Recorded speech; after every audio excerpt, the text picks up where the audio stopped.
In our headlines on this Friday, February 28th, here in South Korea, Acting President Choi Sang-mok held virtual talks with U.S. Treasury Secretary Scott Bessent and urged the Trump administration to consider South Korea's contributions to the U.S. economy in its policy decisions. And in yet another display of defiance, North Korea earlier this week reportedly tested strategic cruise missiles, marking their fourth launch for the year and their second under the new Trump administration. Meanwhile, British Prime Minister Keir Starmer was at the White House Thursday afternoon for talks with his U.S. counterpart Donald Trump, who shared optimism about prospects of a tangible peace plan for Ukraine. South Korea is stepping up its diplomatic efforts to safeguard its economic interests as the date for the fresh U.S. tariffs looms near. Our correspondent Moon Hae-ryun covers the latest initiatives. As U.S. President Donald Trump intensifies trade pressure on countries around the world, the South Korean government is seeking to make its case early to ensure Seoul's interests are considered. On Friday, Acting President and Deputy Prime Minister Choi Sang-mok held a virtual meeting with U.S. Treasury Secretary Scott Bessent, reaffirming the strength of the alliance and urging Washington to consider South Korea's contributions to the U.S. economy in its trade policy decisions. South Korean Trade Minister An Duk-gun also met with U.S. Commerce Secretary Howard Lutnick in Washington, D.C., where he formally requested an exemption from U.S. tariff measures. With South Korea currently lacking direct diplomatic engagement at the presidential level, this marked the first ministerial trade talks under Trump's second term. Under the U.S.-Korea Free Trade Agreement, most goods between the two countries are traded tariff-free. However, Trump's latest policy imposes a 25% tariff on steel and aluminium imports worldwide, impacting South Korea starting in March. The Trump administration has also hinted at tariffs on key South Korean exports, including cars and semiconductors. An reaffirmed South Korea's commitment to free trade and stressed the need for a stable investment environment, while Lutnick emphasized reducing America's trade deficit but gave no specifics on potential tariffs. Beyond trade, discussions on industrial cooperation saw a strong focus on shipbuilding. An outlined Seoul's plans to form a government-wide task force to facilitate structured cooperation between the two countries, which was met with a positive response. Amid talks for partnerships in shipbuilding, Trump's nominee for the U.S. Navy Secretary specifically referenced Hanwha Group's investment in an American shipyard at his confirmation hearing, stressing the importance of attracting the South Korean shipbuilding firm's capital and technology to the U.S. Moon Hae-ryun, Arirang News. Meanwhile, the 25% tariffs on all Canadian and Mexican imports into the U.S. market, earlier pledged by the Trump administration, will go into effect next Tuesday after a months-long postponement. Our Lee Seung-jae reports. Earlier this month, U.S. President Donald Trump put a pause on his plans to impose 25% tariffs on imports coming in from Canada and Mexico. This would allow the two neighboring countries to negotiate a deal to possibly avoid a tariff war in the region. However, Trump on Thursday announced that those tariffs will take effect on March 4th as his administration sees insufficient progress being made to curb the flow of fentanyl into the U.S. from bordering countries. A White House official also noted that while migration issues have seen improvements, there are still concerns over fentanyl deaths in the U.S., blaming the inflow of illicit drugs coming into the country. On top of the March 4th imposition of tariffs on Canada and Mexico, Trump told reporters at the Oval Office that Chinese imports will see an additional 10% tariff, resulting in a cumulative 20% tariff. The drugs come in through Mexico. They come, a lot of them, not all of them, but a lot of them come from China. And that's why we did that. It's 10 plus 10. In 10 case, 10 was there confusion on that? There was, sir, yeah. Okay, 10 plus 10. It's a second 10. Trump also added that come April 2nd, announcements will be made on countries that the Trump administration will impose its reciprocal tariffs on. And then on the 2nd of April, we have reciprocal tariffs. That's reciprocal, where we charge countries what they're charging us. And nobody should have a problem with that. We have reciprocal, it's reciprocity. It's something that I think everybody I've spoken to said that's fair, and it is. If somebody charges us 25%, we charge them 25. If somebody charges us 10 or 15 or 30 or 70, we charge them an exact like amount. Meanwhile, Trump's economic advisor Kevin Hassett told CNBC in an interview on Thursday that the U.S. leader will decide on tariff policies for all countries after April 1st. The advisor said that there's a study coming out on April 1st on which Trump will base his tariff decisions for all countries. Mexican and Canadian officials are set to meet with U.S. officials on Thursday and Friday in the hopes of avoiding the 25% tariff by Trump. Lee Seung-jae, Arirang News. And the U.S. economy grew at a solid 2.3% annual rate in the fourth quarter of last year, bolstered by private consumption. This latest finding is unchanged from the Commerce Department's initial estimate and marks the second of three estimates of fourth quarter economic growth, with the final estimate slated to be shared in late March. Meanwhile, also according to the department, the American economy rose 2.8% for the whole of 2024. However, inflation concerns have been raised as America also braces for the broader ripple effects of Trump tariffs. In other news, North Korea earlier this week reportedly tested strategic cruise missiles, marking its fourth launch for the year and its second under the new Trump administration. Our defense correspondent Kim Bo-kyung reports. After around a month-long pause, North Korea conducted a strategic cruise missile test in waters off its west coast. According to Pyongyang state media, the Korean People's Army launched missiles on February 26th. They flew 1,587 kilometers for approximately 7,961 to 7,973 seconds in an oval trajectory before striking their targets.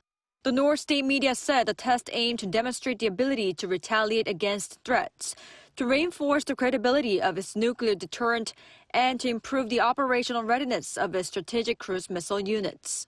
South Korea's military noted that it had detected the launch of multiple cruise missiles toward the West Sea at about 8 a.m. on the 26th, which is being analyzed by South Korean and U.S. intelligence authorities. The Unification Ministry, too, noted it is looking into it closely. North Korea's cruise missile launch is the first in about a month since January 25th. The government is closely monitoring Pyongyang's weapon production process in collaboration with relevant agencies. While projecting the missiles to be the Hwasal-1, one expert says the focus is on how Pyongyang mentioned specific reasons behind the missile launch compared to January. At that time, North Korea adjusted the tone as it was right after Trump's inauguration, the expert says, but now it is sending a direct counter message. A series of messages from the U.S. have been issued recently, and in response, North Korea could have been uncomfortable. To demonstrate a strong intent to counter this, it has deliberately given more details about its nuclear operations. Though missile launches could continue, in order not to provoke Washington, the same expert added that Pyongyang will likely avoid overly provocative missile tests. In order to manage the U.S., North Korea is likely to focus more on hypersonic missiles or strategic cruise missiles, which, while appearing less provocative than ICBMs or intermediate-range missiles, actually have higher strategic value. Kim Bo-kyung, Arirang News. And British Prime Minister Keir Starmer was at the White House Thursday afternoon for talks with his American counterpart and host Donald Trump, who shared optimism about prospects of a peace plan for Ukraine against Russian aggression. Our Choi Soo-hyung has the latest. US President Donald Trump and UK Prime Minister Keir Starmer have met to discuss issues including the negotiations to end the war in Ukraine. On Thursday local time, during a summit at the White House, Trump claimed that the minerals agreement with Ukraine could help guarantee Ukraine's security. He also expressed confidence that if a ceasefire deal is made, Russian President Vladimir Putin will keep his promises. I've known him for a long time now, and I think he will. I don't believe he's going to violate his word. I don't think he'll be back. When we make a deal, I think the deal's going to hold. Ukrainian President Volodymyr Zelensky is scheduled to visit the U.S. on Friday local time to sign the Natural Resources Agreement following Trump's demand for repayment from Ukraine. During the summit, Trump walked back his statement from about 8 days earlier, saying that he couldn't believe that he had called Zelensky a dictator. But Trump opposed Ukraine's NATO membership, stating a peace deal must come first before deploying European peacemakers to ensure Kyiv's safety. Prime Minister Starmer positively evaluated Trump's leadership in the Ukraine peace negotiations, but stated that history should be on the side of the peacemaker. We're focused now on bringing an enduring end to the barbaric war in Ukraine, and that's what we must do now. Because it can't be peace that rewards the aggressor. We agree history must be on the side of the peacemaker, not the invader. During the meeting, President Trump read aloud King Charles III's state visit invitation letter on the spot, calling it wonderful and praising Charles as a great and admirable gentleman. Prime Minister Starmer said that this second state visit symbolized the special and strong relationship between the two countries. During his first term in June 2019, Trump made a state visit to the UK at the invitation of Queen Elizabeth II. Hyun, Arirang News. The first phase of the ceasefire in Gaza between Israel and the Palestinian militant group Hamas comes to a close, and efforts are already underway to pave the path to a second phase of tangible truce. Our Yoon-jin reports. The final planned exchange of the Gaza ceasefire's first phase occurred overnight on Thursday, after days of fears over the agreement collapsing and ahead of its expiration on Saturday. Hamas released the remains of 4 hostages to the Red Cross without a public ceremony. Their identities have been confirmed through forensic examinations and by the Hostages and Missing Families Forum. This handover made possible the delayed release of over 600 Palestinian prisoners and detainees. Meanwhile, according to the Egyptian government, officials from Israel, Qatar, and the United States began negotiations on the second phase of the ceasefire on Thursday in Cairo. Key objectives include ending the war, securing the release of all remaining Israeli hostages, and ensuring the complete withdrawal of Israeli forces from Gaza. According to Israel, there are 59 remaining hostages, of which 24 are still believed to be alive. The return of the deceased would be discussed as part of the third and final phase of the ceasefire agreement. Egypt also stated that the mediators are discussing ways to enhance the delivery of humanitarian aid to the Gaza Strip. The first phase, which has paused fighting in Gaza, is set to officially conclude on Saturday. Even with the negotiations for Phase 2 back on track, the future of Gaza remains uncertain. Israeli Prime Minister Benjamin Netanyahu has vowed to return all hostages, but also to destroy Hamas, which remains in control of Gaza. And U.S. President Donald Trump has endorsed both goals. But it is unclear how Israel would destroy Hamas without resuming the war. And without a lasting ceasefire, Hamas is unlikely to release any of the remaining hostages who serve as their greatest bargaining chips. According to Israeli reports, Netanyahu is seeking to extend the first phase rather than advance to the second stage and secure the freedom of more hostages. Yoon-jin, Arirang News.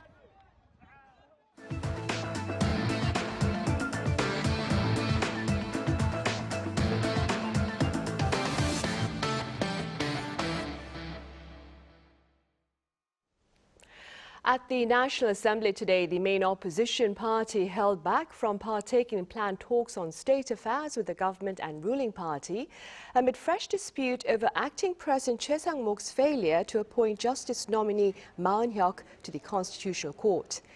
While announcing its decision, the opposition Democratic Party reiterated its call on Choi to promptly appoint Ma, given the recent court verdict that ruled Choi had violated the Constitution by refraining from appointing Ma. Meanwhile, both the acting president's office and the ruling People Power Party expressed their deep regret and emphasized the importance of joint discussions on people's livelihoods and the economy. National Assembly Speaker Woo Won-sik, for his part, called on the two sides to undertake their respective duties. The four-way talks were scheduled to start this Friday afternoon with pension reform on the agenda, among other matters. Sales of the Samsung Galaxy S25 series hit 1 million in 21 days. Company officials point out this is the shortest time frame as compared to the previous record set by the Galaxy Note 10 series, which hit the 1 million mark in 25 days back in the year 2019. Meanwhile, with regard to the reason behind the purchase of this later series, most consumers touched upon the new smartphone's performance. Korea has been hitting all the right notes in the classical music world, with stars like Im Yoon-chan and Cho Sung-jin taking the world stage. Now, the industry is setting the stage for a new generation of conductors to take the lead. Our culture correspondent Song Yoo-jin tells us how.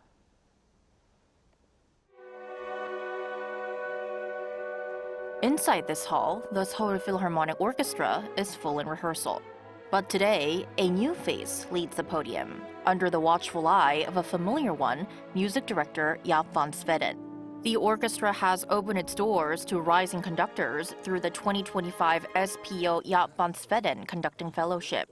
Here, the baton isn't just passed, it's being earned.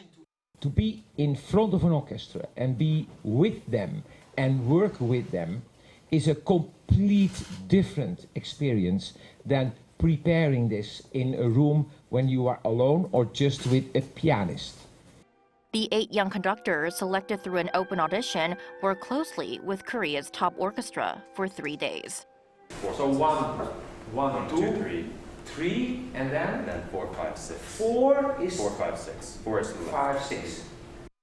Van Zweden focused on 3 key skills: mastering the smallest detail, knowing when and why to stop the orchestra, and most importantly, how to fix something that's gone wrong.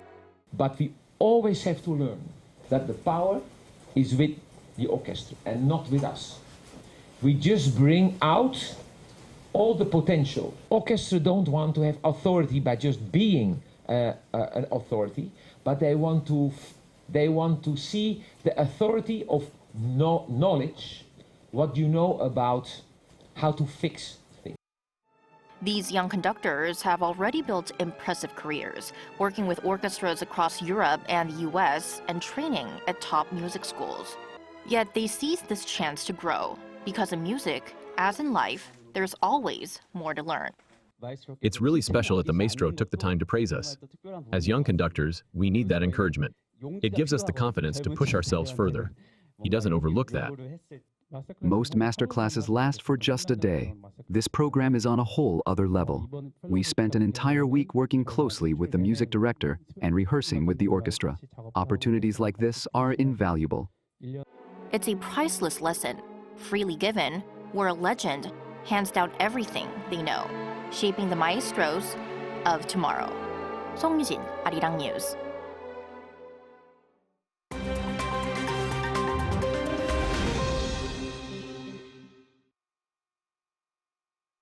This is The World Now, bringing you the latest stories around the globe.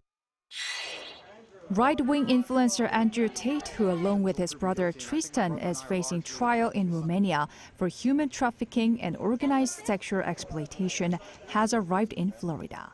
The Tate brothers, who departed on a private jet early Thursday, deny all charges, claiming they are misunderstood. The brothers, who are British-American nationals, were able to leave Romania after prosecutors lifted a 2-year travel ban. Romanian authorities, however, stressed that this decision does not mean the case against them has been dropped. They remain under judicial supervision and are required to report to authorities regularly. Their departure has raised speculation over possible political influence from the Trump administration. President Donald Trump, however, has denied any involvement. The Tate brothers have been vocal supporters of Trump, with Tristan Tate claiming that his brother Andrew has helped sway millions of young men to back the U.S. president. Police investigating the death of Oscar-winning actor Gene Hackman and his wife Betsy Arakawa said Thursday that preliminary autopsy results showed no signs of trauma or foul play. However, authorities have yet to determine the exact cause of death and have not ruled out the possibility of criminal involvement. The 95-year-old actor and his 65-year-old wife were found dead alongside their dog in their New Mexico home on Wednesday. Officials are waiting for further autopsy and toxicology reports, including tests for carbon monoxide exposure, while the investigation remains ongoing. Pop star Katy Perry, known for hits like Firework, is set to embark on a space journey aboard Blue Origin's New Shepard rocket. She will be joined by Lauren Sanchez, fiancé of Blue Origin owner Jeff Bezos, CBS anchor Gayle King, a former NASA rocket scientist, a civil rights activist, and a film producer. This mission marks the first all-women space flight since Soviet cosmonaut Valentina Tereshkova's solo journey in 1963. While an exact launch date has not been announced, the historic flight is scheduled to take place this spring. Yoon Se-young, Arirang News.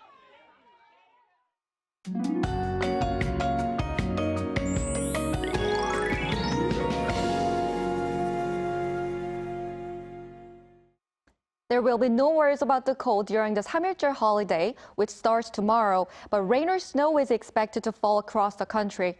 Rain will begin in the Jeollado provinces and Jeju Island tomorrow morning and will spread to the whole country in the afternoon. The amount of rainfall will be as little as 5 to as much as 30 millimeters.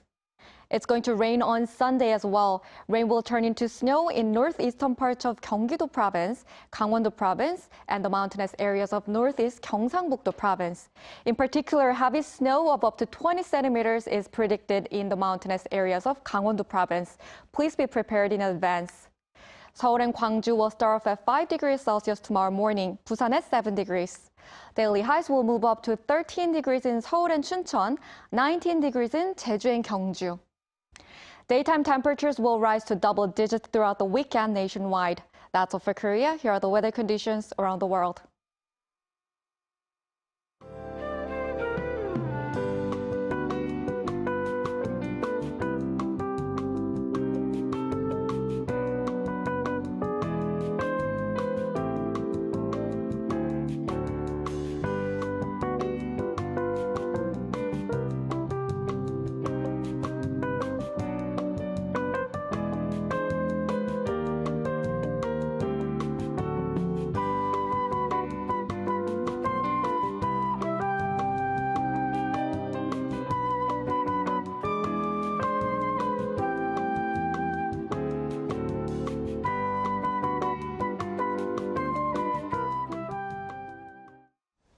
Those are the headlines at this hour here in South Korea. Thank you for watching.